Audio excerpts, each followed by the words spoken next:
Hare Krishna devotees, welcome to our Srimad Bhagavatam Stutis series. Today's shloka number is 64, chapter 24, canto 4 of the Rudra Gita.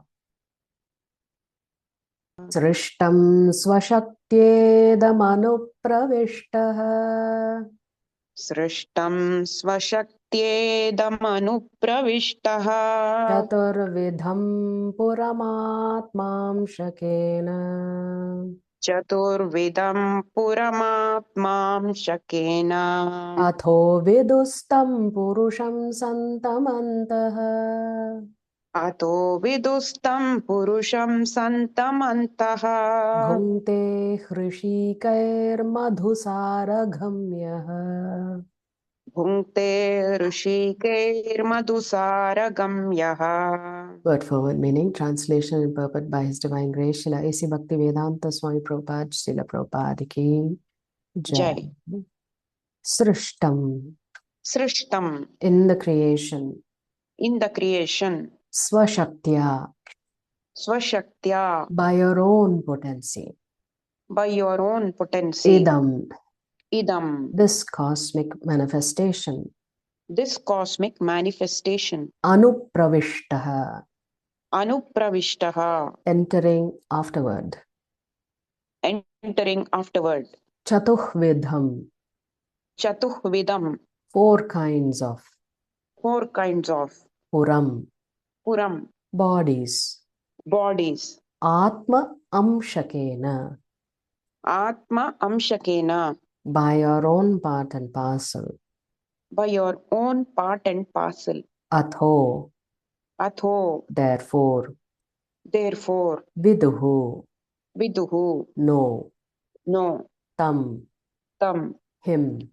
him, Purusham, Purusham, the enjoyer, the enjoyer, Santam, Santam, existing, existing, Antaha, Antaha, within, within, Bhunkte, Bhunkte, enjoys, enjoys, Hrishikaihi, Rishikaihi, by the senses, by the senses, Madhu, Madhu, sweetness, sweetness, Saragham, Saragam, honey, honey, Yaha, Yaha, one who. one who. Translation, my dear Lord, My dear Lord, after creating by your own potencies, after creating by your own potencies, you enter within the creation you enter within the creation in four kinds of forms, in four kinds of forms, being within the hearts of the living entities. being within the hearts of the living entities. You know them You know them and know how they are enjoying their senses.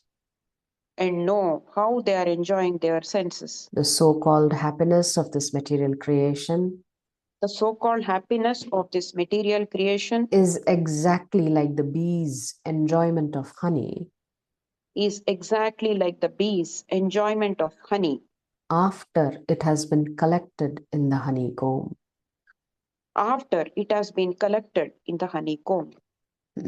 So reading from Srila Prabhupada's purport. The material cosmic manifestation is an exhibition of the external energy of the Supreme Personality of Godhead. But because dull matter cannot work independently, the Lord Himself enters within this material creation in the form of a partial expansion, Paramatma. And He enters also by His separated parts and parcels, the living entities. In other words, both the living entities and the Supreme Personality of Godhead enter into the material creation just to make it active. As stated in Bhagavad Gita 7.5, Apareyam mitastvanyam prakritim vidhi me param jiva bhutam mahabaho yayedam dharyate jagat. Besides this inferior nature, O mighty armed Arjuna, there is a superior energy of mind, which consists of all living entities who are struggling with the material nature and are sustaining the universe.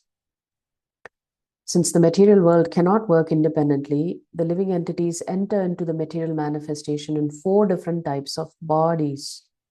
The word Chaturvidham is significant in this verse. There are 4 types of living entities born within this material world. Some are born by way of an embryo, Jarayuja. Some by way of eggs, Andaja. Some by perspiration, Svedaja. And some, like the trees, by way of seeds, Udbhija. Regardless of how these living entities appear, they are all busy in the pursuit of sense enjoyment.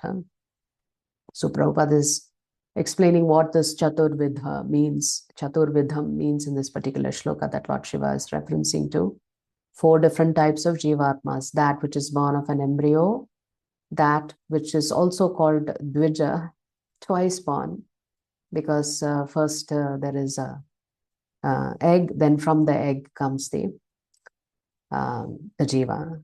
Then some from perspiration, and some from germination of seeds. Like this, there are 4 different categories of Jivatmas that are impregnated into Prakriti. But the activating principle is 2 things, the Jiva and Paramatma. And soon we'll discuss, as we were discussing yesterday during the Q&A session, the materialistic scientists' contention that living entities other than human beings have no soul is nullified herein. Whether they are born through an embryo, eggs, perspiration, or seeds, all living entities in the 8.4 million species of life are parts and parcels of the Supreme Personality of Godhead, and each, therefore, is an individual spiritual spark and soul. The Supreme Personality of Godhead also remains within the heart of the living entity, regardless of whether the living entity is a man, animal, tree, germ, or microbe. The Lord resides in everyone's heart. And because all living entities who come to this material world do so in order to fulfill their desire for sense enjoyment, the Lord directs the living entities to enjoy their senses. Thus, the Paramatma, the Supreme Personality of Godhead, knows everyone's desires. As stated in Bhagavad Gita 15.15, Sarvasya chaham hridi sannivishtaha mattasmritir jnanam apohanam cha. I am seated in everyone's heart, and from me come remembrance, knowledge, and forgetfulness. Remaining within the hearts of all the living entities, the Lord bestows remembrance, by which the living entities can enjoy certain things. Thus, the living entities create their enjoyable honeycombs and then enjoy them. The example of the bees is appropriate because when bees try to enjoy their honeycomb, they have to suffer the bites of other bees. Because bees bite one another when they enjoy honey, they are not exclusively enjoying the sweetness of the honey, for there is also suffering. In other words, the living entities are subjected to the pains and pleasure of material enjoyment, whereas the Supreme Personality of Godhead, knowing their plans for sense enjoyment, is aloof from them. In the Upanishads, the example is given of 2 birds sitting on a tree. One bird, the Jiva or living entity, is enjoying the fruits of that tree, and the other bird, Paramatma, is simply witnessing. In the Bhagavad Gita 13.23, the Supreme Personality of Godhead as Paramatma is described as Upadrashta, the overseer, and Anumanta, the permitter. There's another beautiful example. Prabhupada is, of course, expanding on this bee analogy used by Lord Shiva. In Canto 3, Prabhupada also gives an example, that if one wants to enjoy milk, you can make a lot of tasty dishes with milk. One has to take the pains of having a cow, feeding it, taking care of it, making sure it's in good health, all of this. So Prabhupada says, for the sake of enjoying milk, you have to undergo the anxiety and the suffering of maintaining, managing a cow. And this is how the material world is designed. If you want to enjoy, you have to suffer also. It comes hand in hand. So in order for the bees to enjoy the honey, they have to tolerate the suffering of the bites. In the end, what happens is the bees themselves can't have the honey. Some human being comes and takes that also from them. This is life. So the Lord functions as Upadrashta and Anumanta. So unless the jiva enters or manipulates Prakriti, nothing can happen. So the activating principle is consciousness. Here, two types of consciousness are entering the cosmic world simultaneously. One is the Jivatma, the other is the Paramatma. Why does the Paramatma have to come? Because after all, it is the fault of the Jivatmas. They have these desires to be separate and independent from the Lord. Why does the Paramatma have to enter the universe? Because the Paramatma is necessary for you to remember how to enjoy what you want to enjoy. Because you are carrying all of these vasanas from your previous lives. And if you want to fulfill all of those desires, somebody has to make you remember what those desires are, how to go about enjoying it. Of course, as we said, enjoyment means suffering will come along with it side by side. That's just the nature of this world. Nobody can be happy 100% of the time, except for devotees. The devotees are happy because they are chanting, hearing, doing some seva, and they are in a blissful mood. So the Lord has to enter in order to maintain and sustain the cosmos and give the jivas what they need. So the Lord is actually working hard for us to facilitate all our nonsense desires. Just like a father, Prabhupada would say, when the child is very demanding and asks for things, even though the father does not think it is ideal situation for the child to have it, but because the child becomes adamant, the father supplies the things to that adamant child, thinking at some point the child will get tired of that thing and come back to him. So this remembrance, knowledge, forgetfulness, all of that comes from the Lord. And that is the only reason he also simultaneously enters the cosmos. On our own, we cannot enjoy ourselves. We need the Lord's help to enjoy ourselves. Separate from him also, we have to have the Lord's mercy there. I don't know. Otherwise, can you really call it mercy if suffering comes with it? But as we said yesterday, suffering is the impetus for change. Without suffering, we would not even attempt to bring about changes in our life. So according to our desires, the Lord is simply making arrangements after he sanctions your desire. He has to also make the arrangements. Because on our own, we cannot do it because our consciousness is limited. So Prabhupada continues, thus the Lord simply witnesses and gives the living entity sanction for sense enjoyment. It is the Paramatma also who gives the intelligence by which the bees can construct a hive, collect honey from various flowers, store it and enjoy it. So you see how the Lord is helping us in every single way. Even though we are disobedient to him, we have forgotten our original position as servant. Even if we want to pretend to be a master and enjoy ourselves, even that the Lord has to facilitate for us. Although the Paramatma is aloof from the living entities, he knows their intentions and he gives them facilities by which they can enjoy or suffer the results of their actions. Human society is exactly like a beehive. For everyone is engaged in collecting honey from various flowers or collecting money from various sources and creating large empires for common enjoyment. However, after these empires are created, the bites of other nations have to be suffered, as it's happening right now. Sometimes nations declare war upon one another, and the human beehives become sources of misery. Although human beings are creating their beehives in order to enjoy the sweetness of their senses, they are at the same time suffering from the bites of other persons or nations. This is the sum and substance of life. If you think you want to be happy, then you should understand suffering will come with it, and you better learn how to tolerate that suffering. You are demanding that you have a perfect life. How can you have a perfect life when we are constantly being disobedient to the Lord? Is it possible? It's not possible. So we can only experience happiness when our desires are dovetailed with the Lord's desires. Our happiness is derived from serving the Lord. The Supreme Personality of Godhead as Paramatma is simply witnessing all these activities. The conclusion is that both the Supreme Personality of Godhead and the Jivas enter into this material world.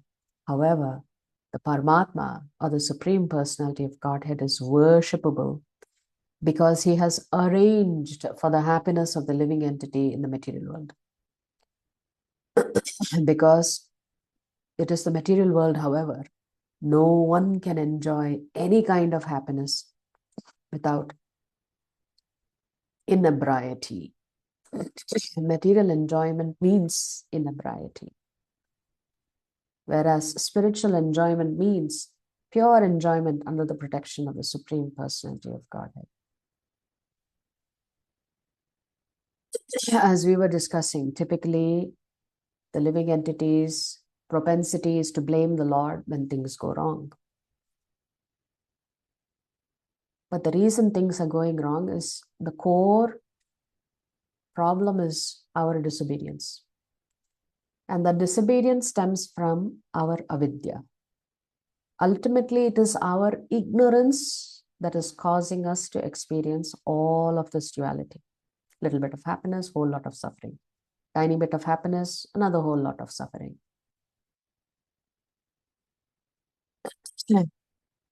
And the Lord is simply saying, hey, you desired, I'm supplying. So when we say the Lord has made all of these facilities and all of these arrangements for us, an intelligent person will say, I will use the same facilities that others are taking advantage of so that they can enjoy and suffer endlessly. I will take those same facilities to go back to Krishna. So the choice is ours. The same material facilities we can use to go back to Krishna. But unfortunately, we blame the Lord when things don't go right in our life. No. We have unlimited aspirations. And then, as Prabhupada likes to say, we get frustrated and embarrassed. Frustrated and embarrassed. Frustrated and embarrassed. Embarrassed because things are not going as per our plan. There is a wonderful statement that Prabhupada makes in the context of Swayambhu Manu coming to give his daughter in marriage to Kardama Muni. And there is a statement made by Swayambhu Manu to Kardama Muni saying, when you get a beautiful gift unexpectedly, a wise person will accept it.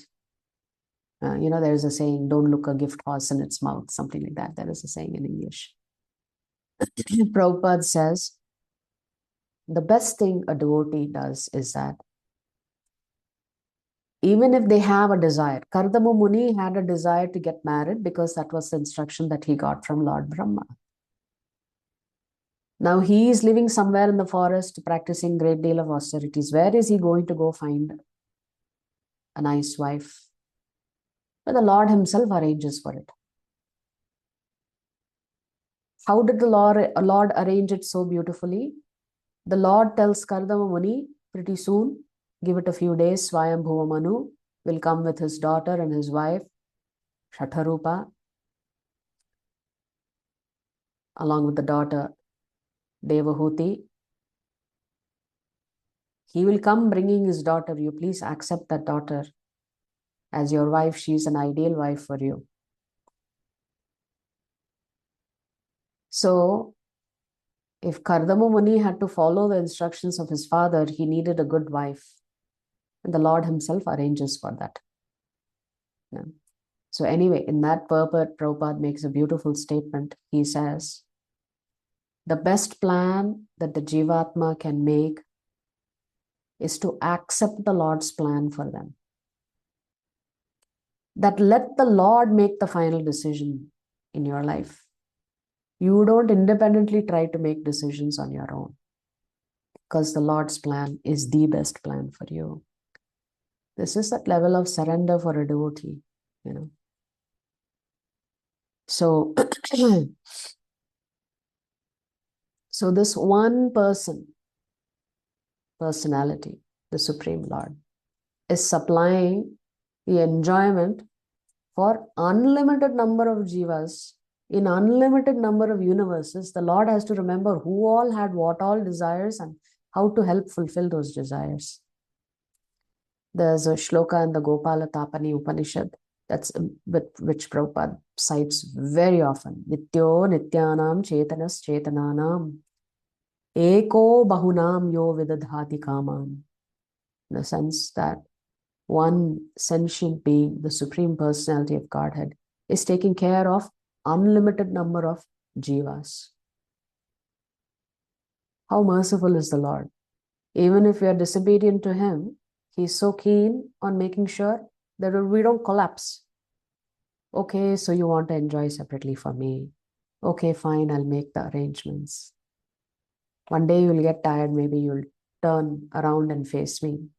In the Chaitanya Charitamrita, again, this is another shloka that Prabhupada quotes quite frequently. In the Madhya Lila, 20th chapter, 117 shloka goes as follows. Krishna bhuli se jiva anadi bahirmukha ataeva maya tare deya samsara dukha. Forgetting Krishna, the living entity has been attracted by the external feature from time immemorial. Bahirmukha means we are not facing Krishna. Our back is turned towards Krishna. The minute our back is turned towards Krishna, we have to experience Maya Devi. And this is from Anadi, from time immemorial. This also Prabhupada says, we cannot quantify how long we've been away from Krishna. It could be multiple millenniums, and Prabhupada cites the example of Narada Muni. In 1 millennium, he was a little child, serving along with his mother in the ashram. He happens to take the Uchishta of the Bhagavatas who are there in that ashram. He follows their instructions, and in the next millennium, he comes as Narada Muni. So Prabhupada says this Anadi seems like we were always conditioned. So we cannot pinpoint when we got conditioned.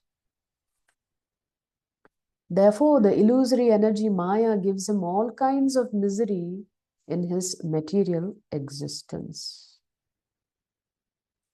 So without the Lord, we cannot even pretend to be the Lord. That is the interesting point here. So we need the Lord for everything. Even if we want to suffer, we need the Lord there also. So here, Lord Shiva is saying the Lord has entered the material universe. Simultaneously, the Jivatmas have also entered in different kinds of bodies based on the different types of ways of procreation. And so the so-called happiness begins. The bee goes collecting honey from flower to flower to flower, deposit it somewhere. The only problem is it has to fight the other bees to enjoy it. Just like nations fight among each other, families fight among each other, neighbors fight among themselves. So there is limited, we think all resources are limited and therefore we have to fight for it. Actually, the resources are unlimited. There is a phrase, I think it's called Asteyam. Prabhupada explains the word Asteyam means thief. So who is a thief? That person is a thief who is accumulating more than he needs. So this is the problem in Kali Yuga, no? Everybody is accumulating more than they need. We just have forgotten what it means to lead a very simple life. Bigger houses, more things inside the house, more TVs, more bedrooms, more bathrooms. We are never satisfied. So when we accumulate more, in the eyes of Shastra, you are considered a thief. And Prabhupada says the greatest thief is that person who accumulates so much and doesn't give it away in charity. At least if you give in charity, some offsetting of your karma is happening through some pious activity. But that person who never gives in charity, but who has accumulated so much wealth, that person is the greatest thief, Prabhupada writes in one of the purports in the third canto. So this is the problem of material life. This honeycomb looks very attractive, it's very sweet, but to actually enjoy it, we have to experience suffering inflicted on us by others, and of course, ultimately the suffering is inflicted by ourselves because of our desires. If you like our videos, please subscribe to our channel and turn on the bell notification. If you'd like to join our classes every day, please check the details in the description section of this video. We look forward to serving you.